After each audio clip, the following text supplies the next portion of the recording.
I think PSG might have done enough to get a huge 1-goal advantage heading back to Paris. And they have halftime in this semi-final tie, ladies and gentlemen, and it finishes tonight. Arsenal 0, PSG 1. That's interesting. That's an interesting game. First of all, let me say this. Terrific showing.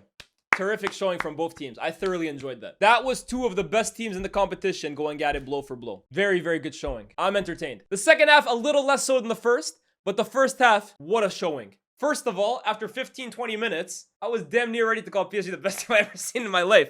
The way PSG played in the first 15 to 20, my goodness. Arsenal couldn't get near them. Dembele grabs that huge goal within the first 5 minutes. That is genuinely just a bit of brilliance from him, right? Starts the counterattack himself, brings the ball forward, plays it into Kvaratskhelia feet on the left. Kvaratskhelia, again, this ability he has to bait his defender in slowly, and then a quick action, lays it back off to Dembele, and Dembele honestly has no right to be shooting that first time on his left. I mean, I say his left as if he has a weak foot. He really doesn't, but he's got no right to be shooting it like that. Except he does. Finishes it off the post. 1-0 to PSG after 5 minutes. And from there, for the next 15, it was just PSG, PSG, PSG, PSG, PSG. Arsenal could not get the ball off them for the first 20 minutes of the game, guys. Seriously.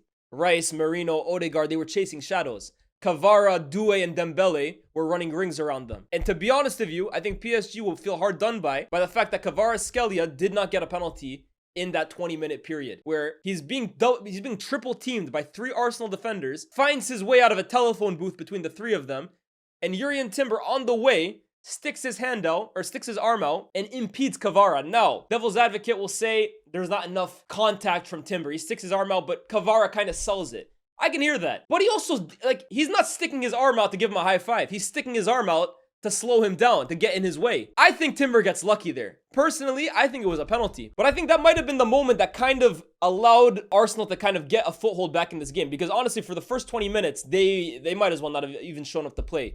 After that, I did feel like they started getting more and more into the game. And that guy that kind of got them back in the game for me was Bukayo Saka, who is undoubtedly Arsenal's best player. He's easily their best attacker. And he was the danger man time after time after time for Arsenal. He's the outlet for them. He's the outball for them. He's the guy who kind of gets them up the pitch. He's the guy who was forcing himself centrally, out-muscling Mendes at times. It was a really impressive showing from Bukayo Saka, who continues to show on these big European nights that he isn't afraid of the occasion. He belongs with the best attackers in world football because he's of that level, and he keeps continuing to show it. I think the big chance for Arsenal in that first half came from Martinelli. Now, Lewis Skelly, who I thought was one of Arsenal's better players, and I don't have to continue saying my praises about Lewis Skelly, because if you guys watch this channel, you know how I feel about this kid. I think he's one of the best in the world at his position already. I don't care how long he's done it for. I don't care how long you think he has to do it for. Quality is evident. This kid's an absolute joke.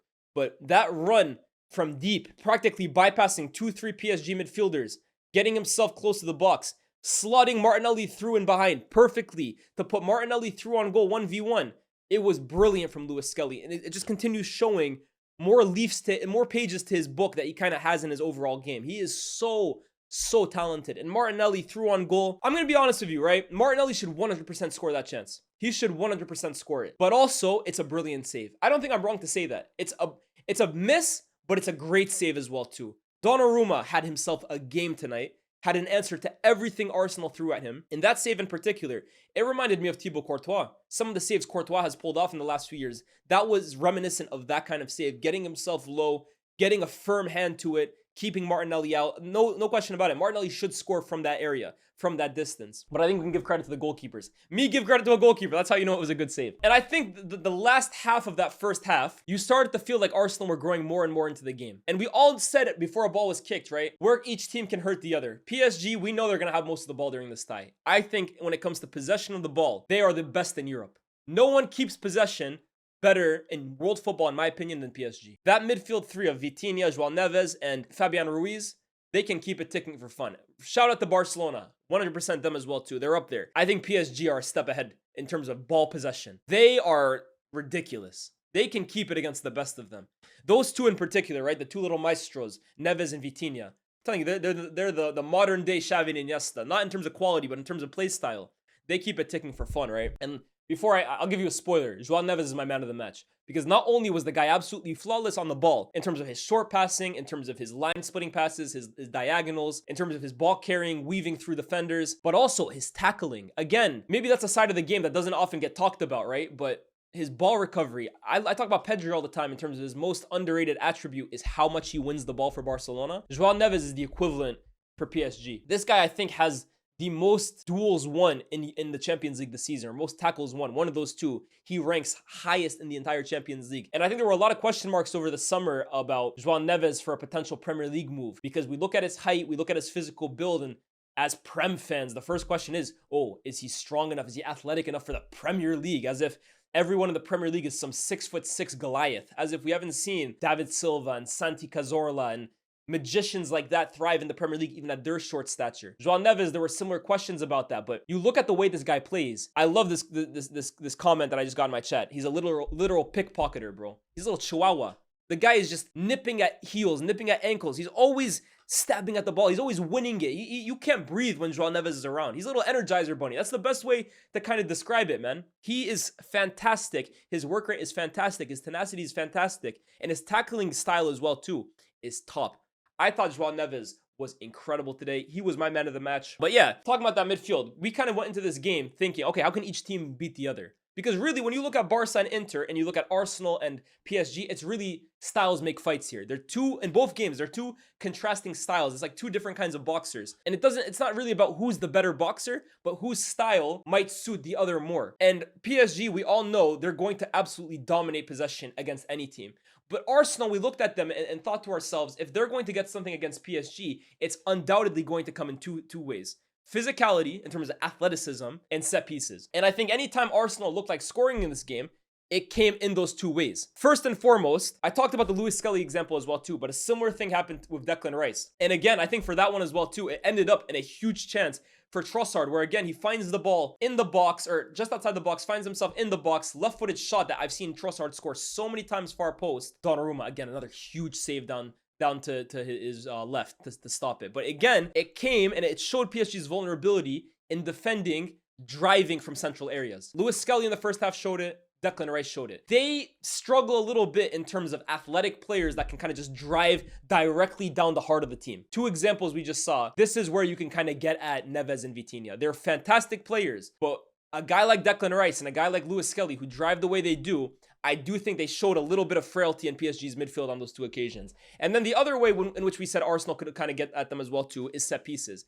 And within a minute of the second half, Arsenal thought they were level. Crossed into the box off a free kick. You look at the way Arsenal prepare themselves for set pieces. You see Nicolas Jover on the touchline.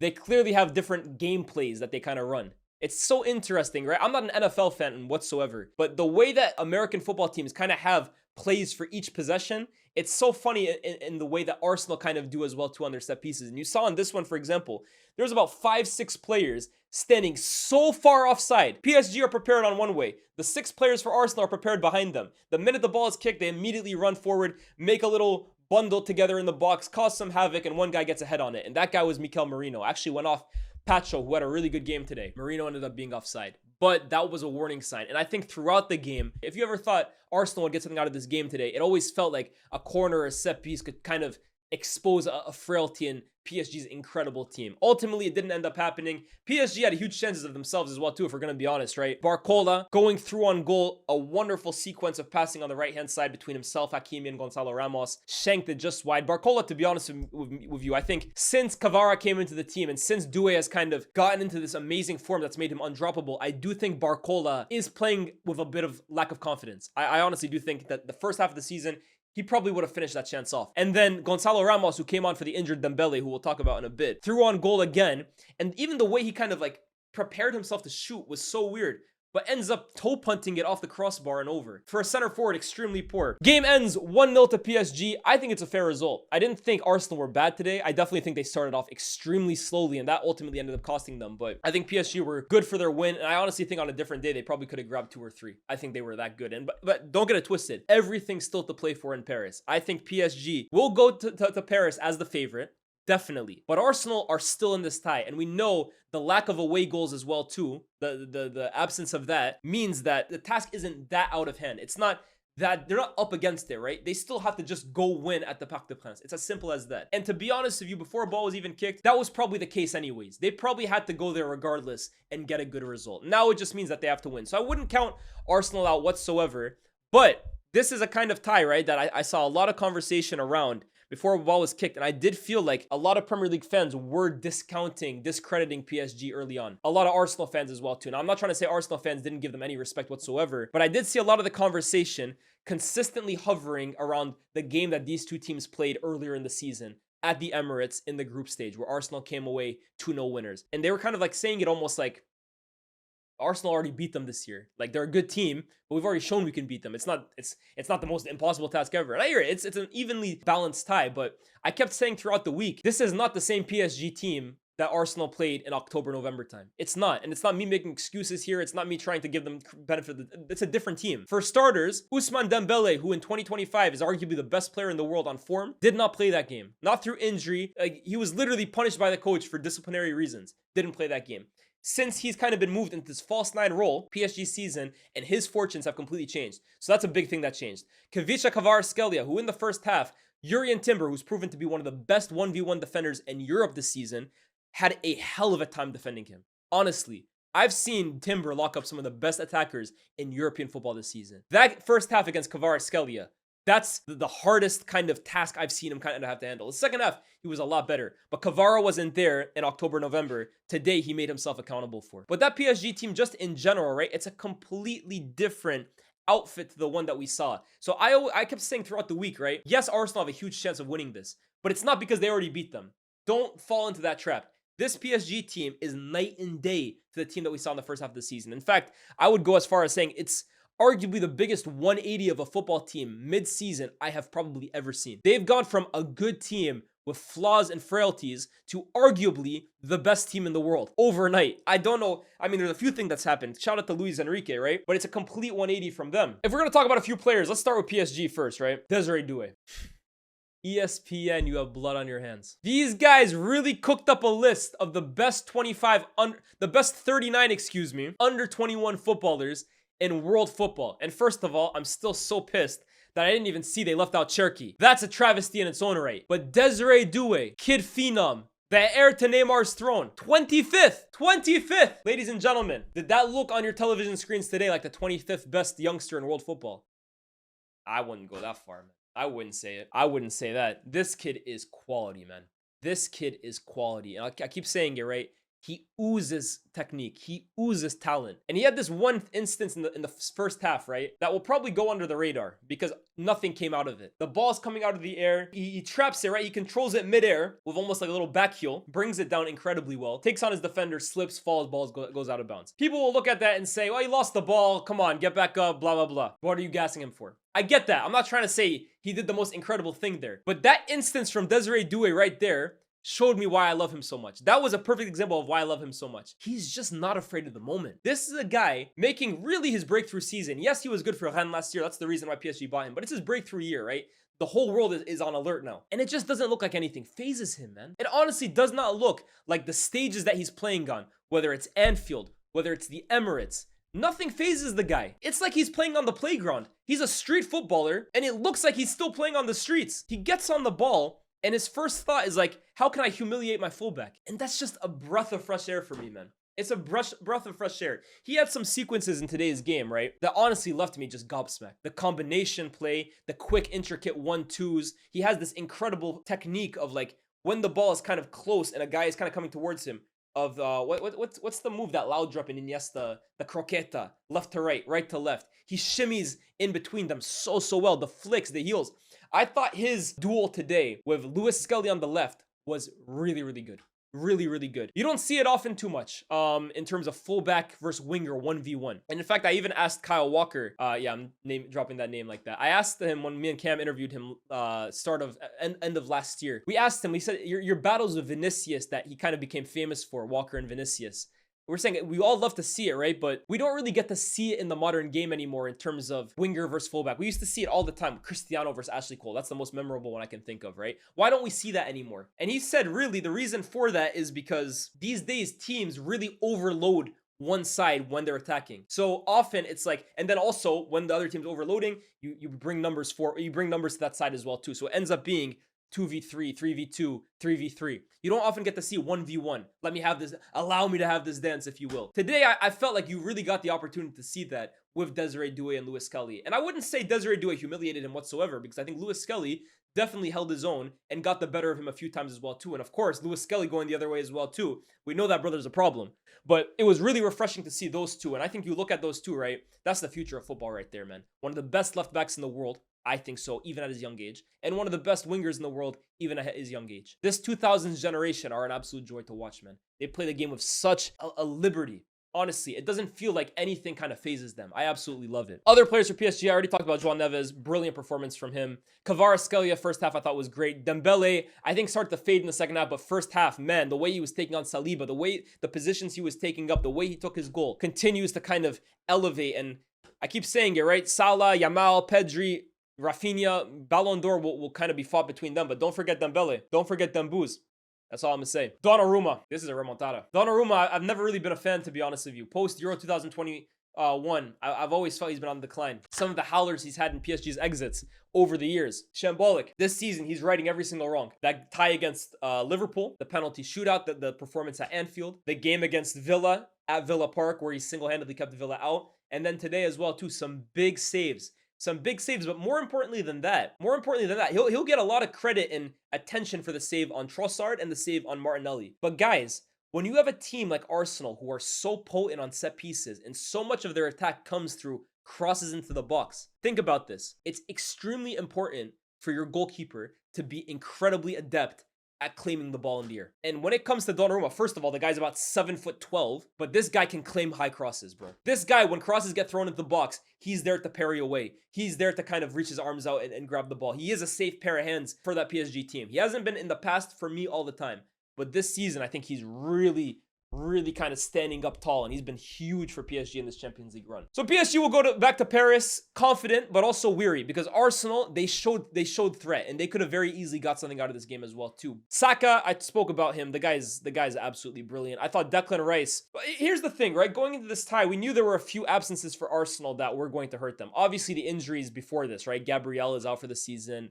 Havertz is out for the season. Calafiori, I mean, I saw Calafiori on the touchline or in the stands today, right? Wearing a nice polo, a nice blazer, and I'm just thinking to myself, like, yeah, man, you look good. I think he just he became the first underwear model for Adidas ever. But damn, brother, can we see you play football? Can we see you kick ball one of these days?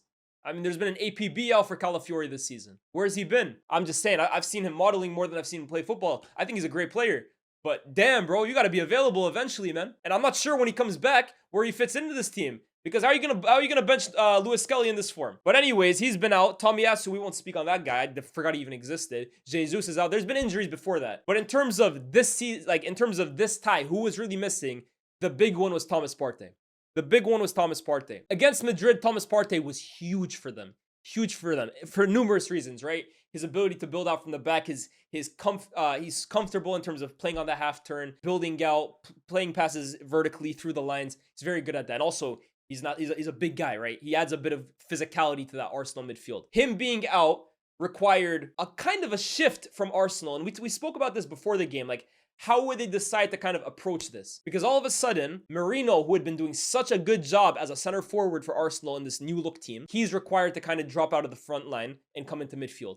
Declan Rice, who was so good as kind of this like all-action number 8 who has complete license to play anywhere on the pitch and break a play wherever he wants to, almost like in his N'Golo Kante bag. He's all of a sudden required to drop deep, play a bit more of a reserved role, don't bomb forward as much as you typically do, which is one of your best attributes, and kind of just shield and play out from the back.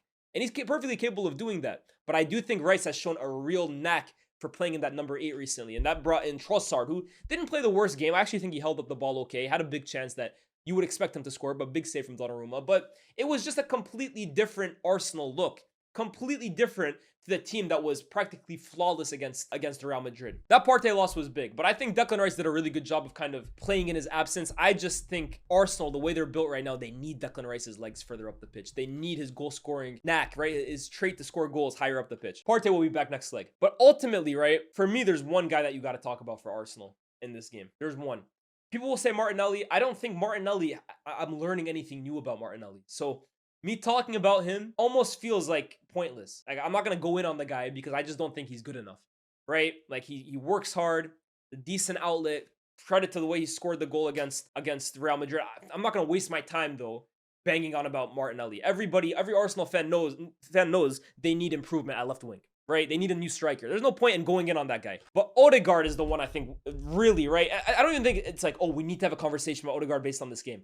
Let's be real. It's been a bad season from Odegaard. And of course, he came back from an injury. We get that. Yeah, he had a kid. People will go on about that. Congratulations, by the way, to the Odegaard family. I'm not trying to put blame on any of that, right? But he had stuff going on in his part and his personal life.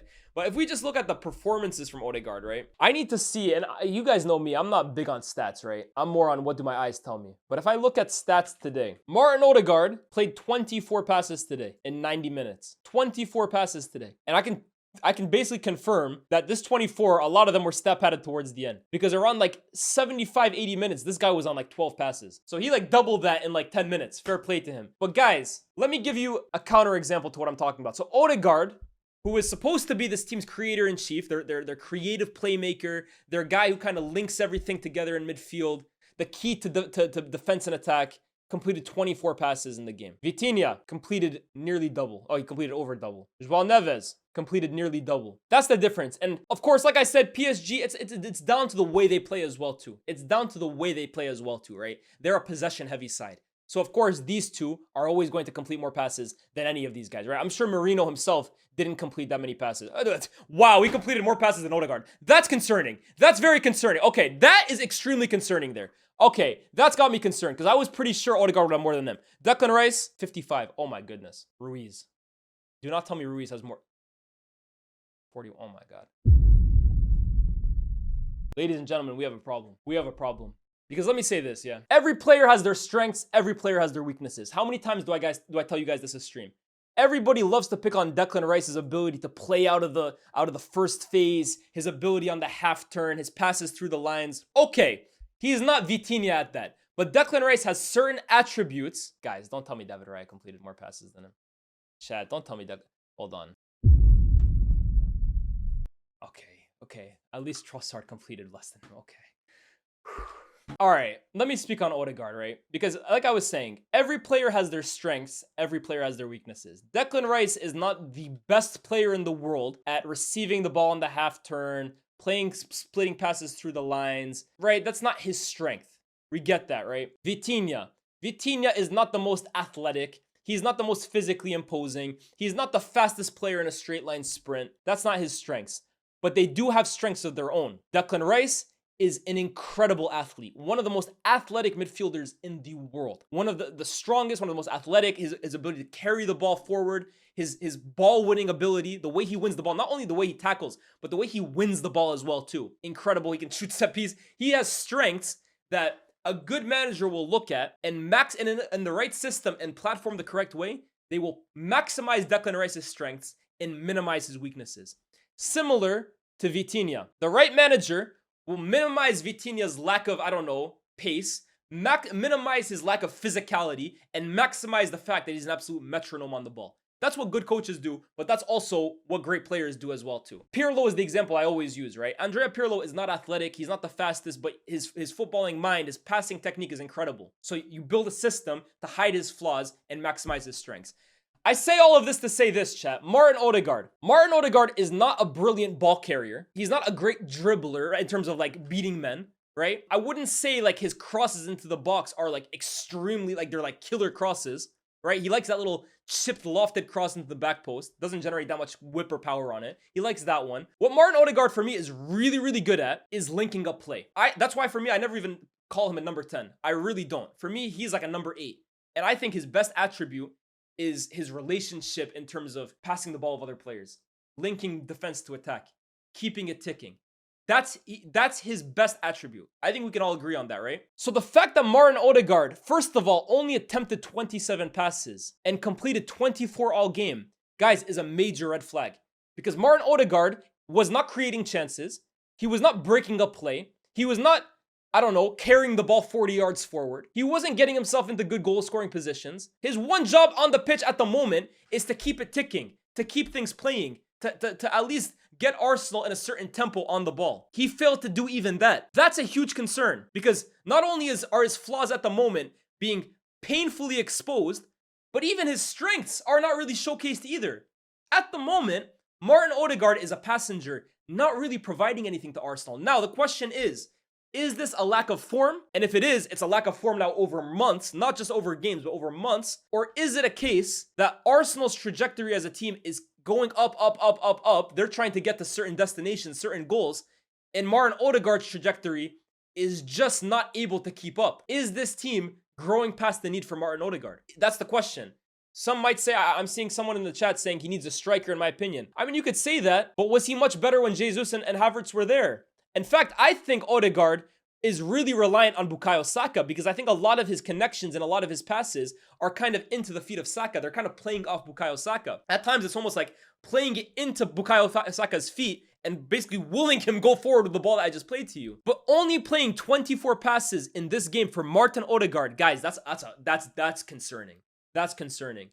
That's really, really concerning. That's a lack of impact. And the fact that he lasted 90 minutes, I think Arteta got it wrong. Obviously, he's his captain. He's one of his guys, right? In Arsenal, it's not like they have the greatest depth, right? You look at their bench. It's not like they have huge names. But this kid, Nwaneri, right? I think Nwaneri in a game like today probably offers a little more than Odegaard. And the fact that he really only saw the last 5 minutes where he barely has a chance to even impact the game. And even then, I think he still played a key pass to Martinelli that he probably could have buried. Tells you the whole story. Odegaard, right? This is a TBD for me. It's a to be determined. I'm not going to completely write him off, but this season is concerning. And I'm not sure it's just a question of form. I'm not sure it's a question of form. I do think there are question marks around Martin Odegaard. And even past that, right? He's the captain. But when you watch, and I'm not trying to question his leadership here. By all intents and purposes, right? Martin Odegaard has earned that leadership. He's earned that captaincy. He's been the captain for years. He's captained Arsenal to 3 straight successive second place finishes. And from everything that I've heard from inside the club, Martin Odegaard is a tremendous role model. He's great in terms of first to training, last out of it, serious guy, lead by example. But his performances at the moment are not leading by example. And if we're being honest, if we're looking at the two of these guys right here, this guy's wearing the armband, but this guy's the captain without the armband. If we're being real, this guy's performances are more leading by performance than this guy's right now. If Arsenal are to get anything out of this, and let's be real as well too, right? Even the Real Madrid tie, every single one of these guys was really, really good, except for Martin Odegaard. If we're calling a spade here, Odegaard was not that good versus Real Madrid, and everyone looked good against them. Second leg against PSG. This is not a tie where Odegaard should be getting out-muscled, to be honest with you, right? If Odegaard was up against Barella and like the likes of, I don't know, Camavinga last leg, those guys, I'd completely get it. Those are thoroughbreds. Those are crazy athletes. With all due respect, Neves, Vitinha, and Ruiz, there is no reason why you should be completely nullified out of a game of football like that. There's really no reason for why Odegaard should be playing the way he is. So I think that's the big one for me, right? These two right here, let's call it what it is, right? Everybody with 2 working eyes knows Arsenal need to improve this area of the pitch. This kid's a genius right here. They need to improve these two. So for me, it's not even worth talking about. But this is the position right here that Arsenal don't really get linked with anybody. In the eyes of most Arsenal fans, this guy's cool. But on performances this season, hey, he's got a lot of making up to do next year. So that's the game. PSG 1, Arsenal 0. If I had to predict the second leg how it goes down, I think PSG win this tie. I went into this tie thinking Arsenal would win and progress to the final. But I can't lie, this is a big one. I'm not saying it's over, and I'm not saying Arsenal have no chance. But going to PSG, I think Arsenal needed PSG to chase a win away from home. And then that's where Arsenal can kind of play a bit more reserved, a bit more reactive, sit in their nice little block, and then kill PSG from there. The fact that now Arsenal will have to take the game to PSG away from home, and PSG can hit them with these lightning breaks with these wonderful attackers that they have, I think it doesn't spell great for Arsenal. And one last thing, by the way, right? On the topic of that left wing position, ladies and gentlemen, Kavicha Kvaratskhelia was available for 70 million euros this January. And I was on the record saying that this is one of the best window opportunities, market opportunities that any elite team in Europe will have. A player who is one of the best in his position has previously been called the best player in his league when his team won the league. A player in the best years of his career. You could even argue the best years of his career are still yet to come. He's 24 years old. He just turned 24. 70 million euros. And no one went in for this guy. Now, granted, there are some teams that just didn't need him, right? Real Madrid have so many left wingers. Barcelona, I think they have their eyes on other targets. But Arsenal, I couldn't understand it in January, and I still can't understand it now. At 70 million euros for a 24-year-old left winger with the best years left of his career still to come, that's an opportunity on a golden platter. And it's why, in my opinion, Arsenal just don't move aggressive enough in the transfer window. The only time in recent years that I felt they've really shown aggression of a signing is with Declan Rice, where them and Man City basically went band for Declan Rice, and Arsenal just put their balls on the table and said, "Yo, we're going to outbid you no matter what. That's how bad we want you." That's how elite football clubs move. Arsenal, Arteta, for me, I always give him credit in terms of I think he's making the most of good players for the most part, but very few elite players. Like Saka's elite, Rice is elite, the two center backs are elite. There's good players in that team, but in terms of elite, they don't have enough elite level players. Kvaratskhelia would have really raised the ceiling of that team. And for 70 million euros, the fact that they didn't even like attempt to go for him. I understand PSG did a lot of the early legwork with that Kvara deal. They were in for him early. I'm sure there were agent fees that they had to kind of negotiate with as well too. And ultimately they got their guy. But guys, that's how the elite football clubs move. And Arsenal are an elite football club. They're a huge club, huge fan base, top team, top manager. But their board is not elite. The way their board moves is not elite. And this is a huge example of it. Because Kvaratskhelia today should have been lining up for Arsenal, in my opinion. This whole conversation about Arsenal's left-hand side and their left winger, I cannot believe that they watched a player of this quality at his age for that price. That's the ultimate market opportunity. 24-year-old, he was 23 at the time. 23-year-old player, 70 million euros, wanting to make a move to a Champions League side. And you didn't even implore. I can't understand that one. I'm going to leave it here, guys. We'll see for the second leg. Let me know in the comment section down below as well, too. Who do you think advances out of this leg? Everything to play for. But I think PSG might have taken a huge step to the final with a win today.